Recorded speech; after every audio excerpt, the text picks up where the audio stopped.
Minkejja li l-ħajku ma jtulx aktar minn 3 versi, jista' jsorġu fih bosta ħsus b'saħħithom.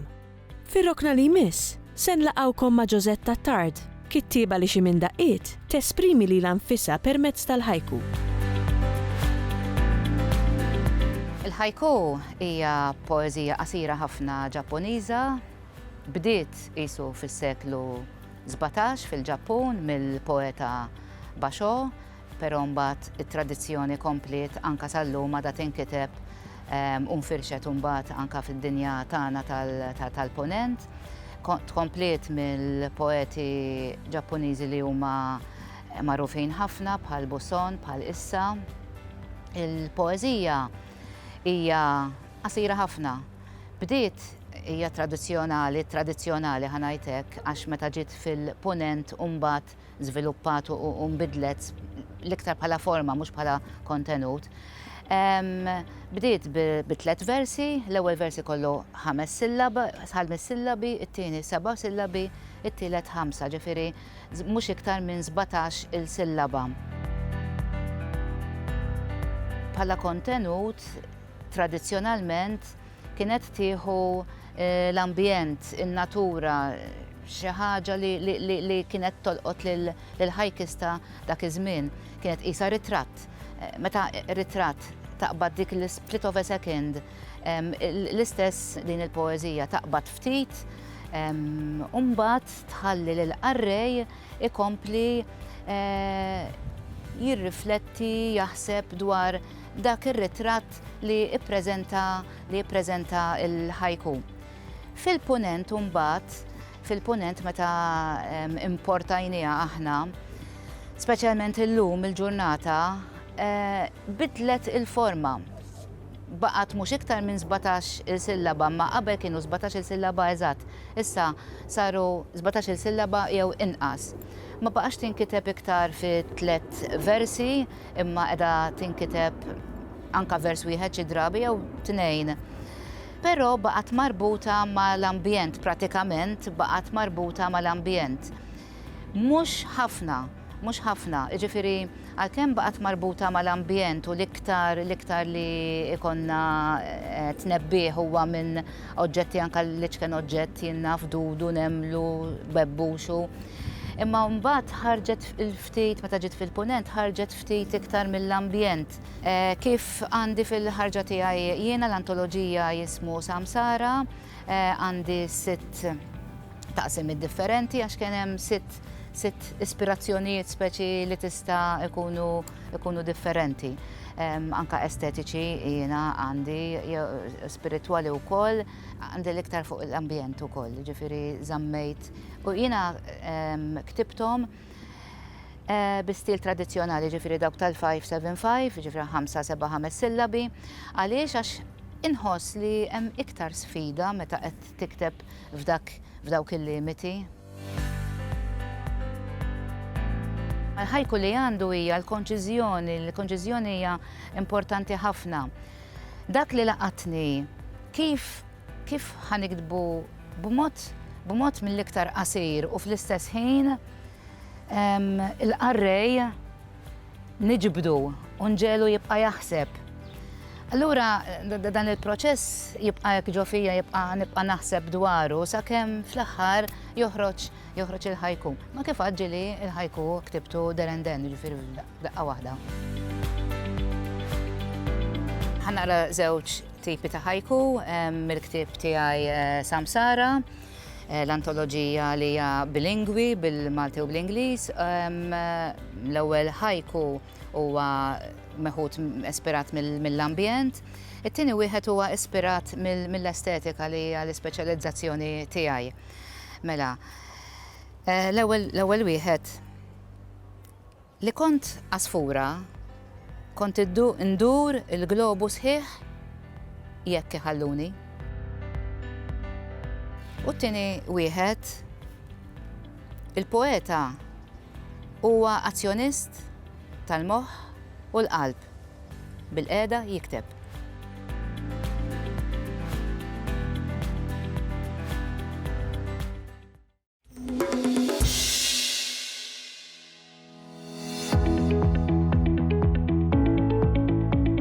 Avukat, avukat mara, avukata jew avukatessa. L-ismijiet ta' xogħlijiet li storikament kienu fidejn l-irġiel jaf joffrulna sfida u jeżistu diversi skejjel tal-ħsieb dwar dan. It-tim tagħna ltaqa' ma' Joseph Galdes sabiex jitkixxef dwar ir-riċerka li wettaq fuq dan is-suġġett.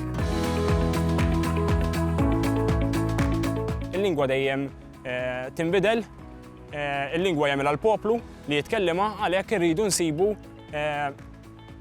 qbil f'dan il-kunċett. Issa, illum il-ġurnata għandna ħafna nies li huma bilingwi, il-kellima nattiva huma bilingwi, u għaldaqstant iridu nanalizzaw iktar, nagħtu iktar importanza il-kuntatt mal-Ingliż minħabba il-ġens grammatikali. Hemm differenza bejn sess u ġens. Hemm sess maskili u femminili, dak li huwa bioloġiku, u għandna il-ġens maskili u femminili. Issa, din id-differenza biex nagħti eżempju biex nifhmu għandna n-nom tarbija li jekk naraw tarbija ngħidu tarbija ħelwa, imma pratikament tista' tkun tifel jew tifla. Alright, ġifieri qed ngħidu li hija ħelwa, mhux ħelu, imma tista' tkun tifel jew tifla. L-għan tal-istudju tiegħi kien li nara kif din is-sitwazzjoni ta' bħalissa fejn qed naraw ħafna nisa li jitlu f'karigi f'postijiet u fi professjonijiet varji li kienu qabel okkupati mill-irġiel, kif nirreferu għalihom, kif ħanibdew nirreferu għalihom. Fej kellimna attiv din il-bidla li bdiet isseħħ soċjokulturali, din il-bidla soċjokulturali li bdiet isseħħ, kif il-kellimna attiv beda jsejjaħ lil dawn il-professjonijiet u kif huma stess jippreferu li jiġu msejħa. Din ir-riċerka jien għamilta permezz ta' kwestjonarju kif ukoll b'intervisti. Kwestjonarju fejn rajt in-nies komuni x'jippreferu, ġifieri n-nies ta' il-pubbliku x'jippreferi, u imbagħad l-intervisti għamilthom lill-professjonisti infushom, in-nisa professjonisti jew dawk li huma f'kariga. U saqsejthom mistoqsijiet li huma x'jippreferu li jissejħu. Ħareġ li n-nies komuni jippreferu li jisejħu l-nisa fi professjoni xogħol jew kariga bil-forma femminili, ġifieri bit-tarf A, pereżempju avukata, inġiniera, perita, jew ista, ġifieri violinista, jew inkella triċi, pereżempju awtriċi. Kien hemm ukoll mill-pubbliku li jirrefera fil-forma maskili, prefera l-forma maskili f'dawk f'ċirkostanzi fejn bħal sindku, prinċipal, fejn hemm minoranza ta' nisa. Mill-banda l-oħra, naħa l-oħra tal-munita, rajt il-professjonisti infushom u fej ħsibt li ħajixtiequ jippreferu l-forma femminili, xtaqu il-forma maskili. Dik ġifieri xtaqu l-kelma surġent, xtaqu l-kelma spettur, xtaqu l-kelma perit, għajr għal każijiet bħal inġinier u avukat. F'dawk il-każijiet jista' jkun il-fatt li minħabba li f'avukat, pereżempju, tajthom żewġ forom tal-femminil, avukata u avukatessa, kien hemm min prefera avukatessa minħabba l-fatt li forsi huwa għamel konnotazzjonijiet oħrajn u ma kinux avvanzati fl-età, kienu żgħar fl-età, min prefera avukatessa. Mill-banda l-oħra inġiniera jista' jkun preferew li inġiniera minħabba l-fatt li inġiniera ngħidu wkoll għall-plural, bħalma nagħmlu għalliema għalliema kemm għall-femminil kif ukoll għall-plural. Allura ma ħassewx daqshekk il-bżonn li jibdlu l-kelma u jħalluha inġinier, imma jħalluha inġiniera għax ġieli semgħuha. Allura ma dejqithomx dik il-kelma li jissejħu inġiniera għall-femminil għax il-kelma għalliema ngħiduha wkoll.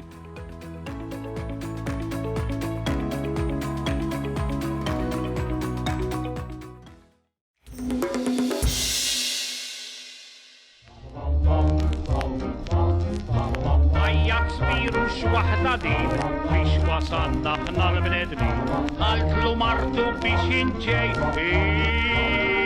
saqla ħaħej. Il-makjetta għandha sem importanti fl-għana tradizzjonali Malti. Fir-rokna li jmiss, iltqajna ma' Joe Majkaġus, makjettist, sabiex jagħtina l-perspettiva ta' xi ħadd li spiss ikanta dan il-ġeneru ta' għana. Flimkien kemm argumentaw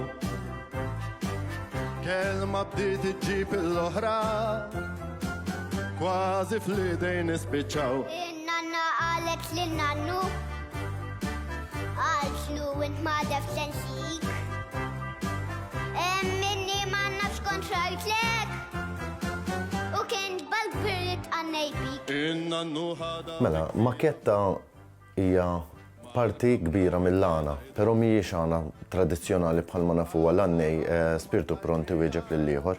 Maketta tkun miktuba mill-makettista stess, imbagħad ovvjament titranġa, jdur il-versi u tiġi rakordjata. Ġifieri dak li jkun qed jgħid il-makettist ikun ilu miktub. Il-maketta tkun mibnija fuq il-versi 8 sillabi, 7 sillabi, 8 sillabi, 7 sillabi. Importanti ħafna li tkun miktuba hekk għax inkella ma toqgħodx mar-rima, ma toqgħodx mal-sewwa mad-daqq li biex tiforma maketta. Inkella tiġi diska Maltija ma tibqax maketta.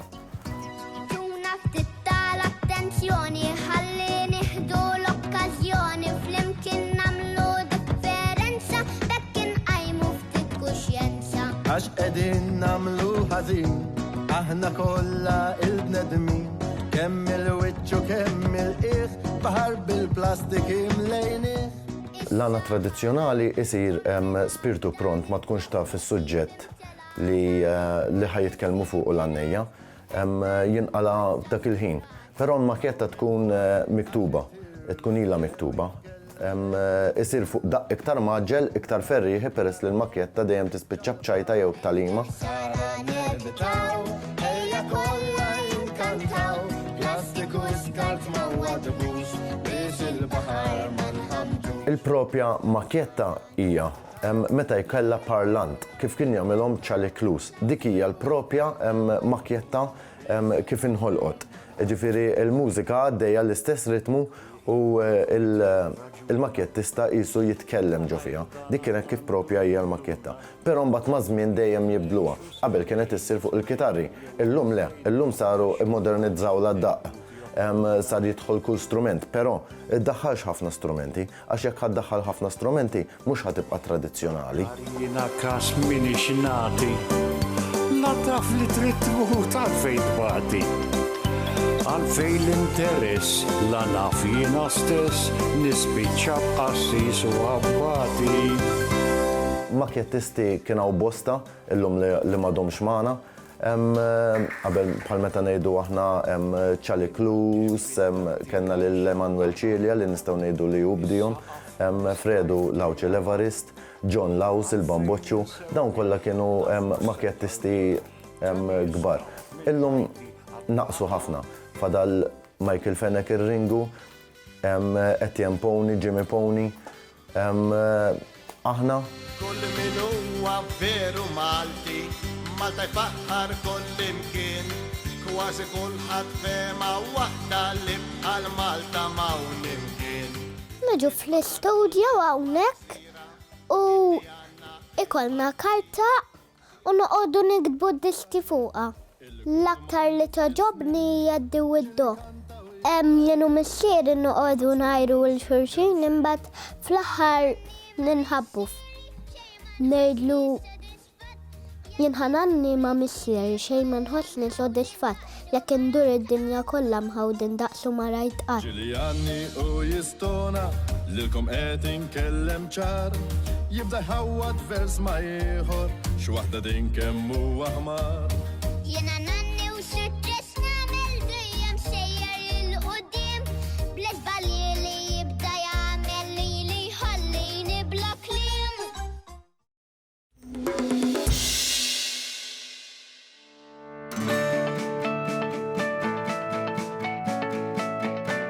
Miktub minn Lidja Zammit, b'illustrazzjonijiet minn idejn Naomi Gatt, il-ktieb Covid li mqareb huwa attwali daqskemm huwa adattat għal qarrieqa żgħar.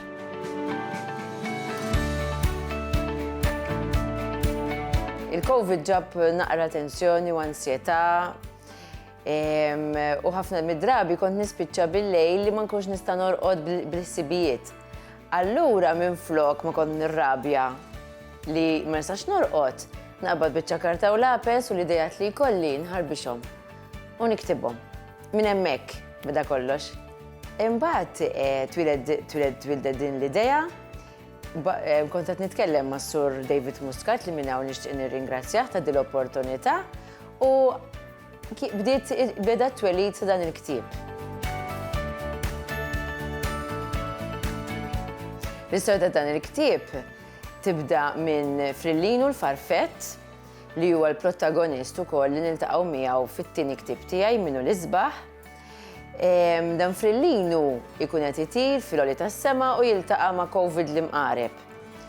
U jibda jiskopri li ħafna nies qegħdin min jimrat, min ikollu d-deni, minħabba li kienet ikunu fil-kuntatt ma' Covid l-imqareb.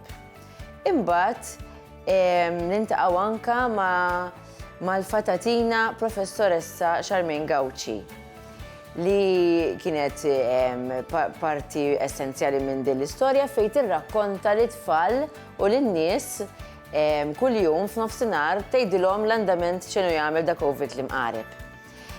Mhux ħaniżvela l-istorja kollha, ħalli mbagħad min irid jaqrah. Dan il-ktieb Covid l-imqareb huwa dedikat għat-tfal kollha tal-ħaddiema li qegħdin jgħinu li qegħdin fid-din il-ġlieda kontra dan l-imbirek Covid l-imqareb. Minħabba li dawn it-tfal kellhom jiċċaħdu mill-ħin mal-ġenituri tagħhom, mal-qraba tagħhom u peress li jiena naħdem ma' tfal għalliema fi skola primarja, inħoss il-pals ta' tfal. U it-tfal huma il-futur tal-pajjiż u xtaqt li niddedikah lilhom. Inħossni grata ħafna li ġie rikonoxxut anke mill-Superintendent tas-Saħħa, Professoressa Charmaine Gauci, fejn għamlet li d-daħla tal-ktieb. Huwa onur kbir għalija. U nixtieq li anke f'dan kif semmejna attenzjoni li joħloq Covid, ikun hemm spazju fejn nistgħu nimirħu fl-immaġinazzjoni tagħna.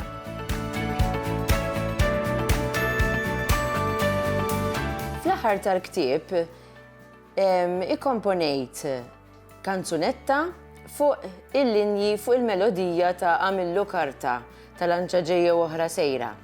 Din hija kanzunetta ħelwa fej anka fil-klassi tistgħu tkantawha flimkien. Mela. U dan Covid kemm mqareb iħobb jiġri lawnu lem, ħadd ma jridu jilab miegħu lanqas huwa ħabib tiegħu duħa naħdar, duħa naħdar sabiex Covid jitlaq lem.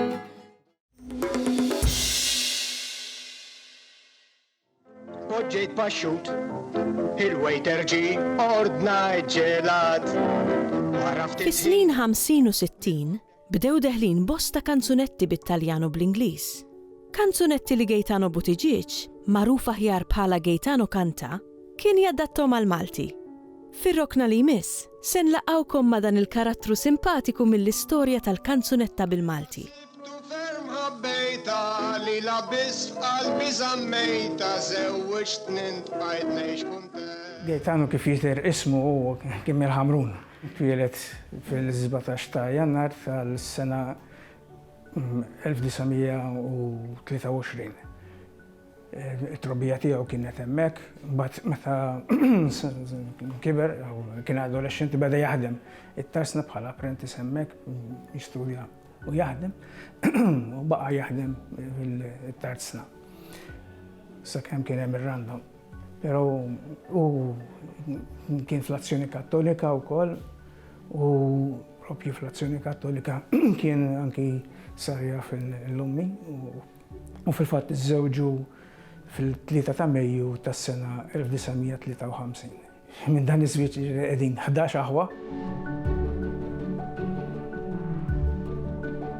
Gimbeda il-kant propju fl-azzjoni kattolika kienu jistinnuh biex jikant hemmhekk, imma mbagħad din saret bħala ħaġa popolari u bdew jistinnuh anki f'postijiet oħrajn f'ċentri parrokjali biex speċjalment fi żmien tal-milied kien jinkun ħafna on demand biex iferraħ il-kanzunetti tiegħu kienu kif popolari imma kollha kellhom xi messaġġ sabiħ, messaġġ tajjeb. Lil-mama kien jikbilha ħafna poeżiji kemm qabel maż-żewġ kif ukoll wara. L-Azzjoni Kattolika kien jikbilhom anke kanzunetti u mbagħad fil-waqt xi kungress tagħhom kien ikantom, kienu jistennew ħtiela fuq il-palk biex ikantom. Fil-familja kienu wkoll jagħmel ħiltu anke meta jikkoreġina pereżempju. Infakkarkom, tan-nervi xejn ma jservi, pereżempju, meta niġu biex naqsmu xi ħaġa bejnietna, ftakru li min jaqlaw jagħti qatt ma jbati u dejjem bdew hekk taqbiliet żgħar kien jgħinna biex niftakru, tibqa' tiftakarhom u tibqa' tgħid ejwa bil-ħaq hekk kien jgħid li jara, ħanikkalma jew ħalli nagħti għax min jaqlaw jagħti qatt ma jbati mela nagħti. Huwa magħruf fid-dinja tal-kanzunetta l-iktar minħabba li irnexxielu poġġi l-kelma Maltija fil-kanzunetta popolari ta' dak iż-żmien. Ħaġa li ħafna kienu jaħsbu li hija impossibbli, kienu jgħidu l-Malti aħrax wisq ma joqgħodx fuq għall-poeżija għal-lirika tal-kanzunetti moderni. Imma fil-fatt u prova il-kontra, ġveru, rjom li l-Malti joqgħod ukoll. Jiena niftakru ġifi dak iż-żmien kien hemm kwistjoni tal-lingwa, niftakru anke jiddiskuti Mazzija li kienet tgħid li l-Ingliżi misshom għamlu bħalma għamlu l-Franċiżi fil-kolonji tagħhom idaħħlu il-Franċiż bħala lingwa uffiċjali u hawnhekk Malta misshom u l-Papa kien kontra dik l-idea. Kien jitratta kollox. Il-ħajja ta' madwarna, għandu kanzunetta sabiħa per eżempju fuq il-Pitkalija, li qabel kienet il-Marsa, ħdejn il-Blatar Bajda biex niftehmu. Kien jitratta dwar il-ġmiel tan-natura, kien jitratta dwar iżbuħija ta' Malta bħala pajjiż. Ovvjament kien hemm temi reliġjużi.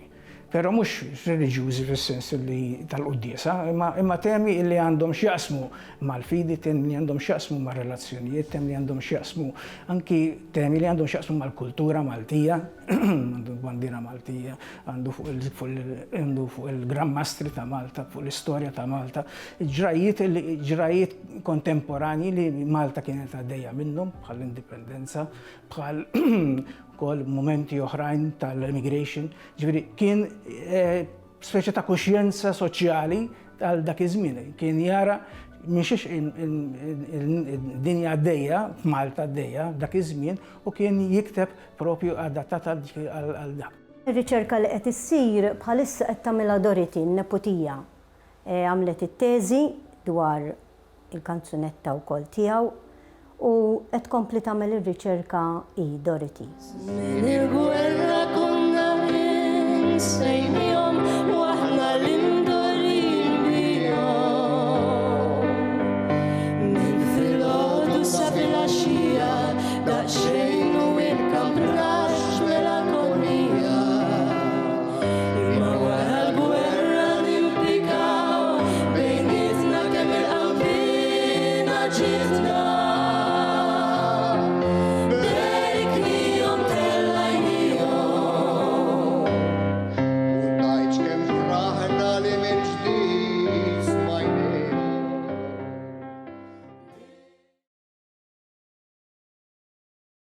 Il-Sinna jixtieq jirringrazzja lill-Aġenzija Nazzjonali tal-Litterizmu, lill-Ministeru għall-Edukazzjoni u x-Xogħol, lill-Kunsill Nazzjonali tal-Ilsien Malti u lid-Dipartiment tal-Malti fil-Fakultà tal-Arti l-Università.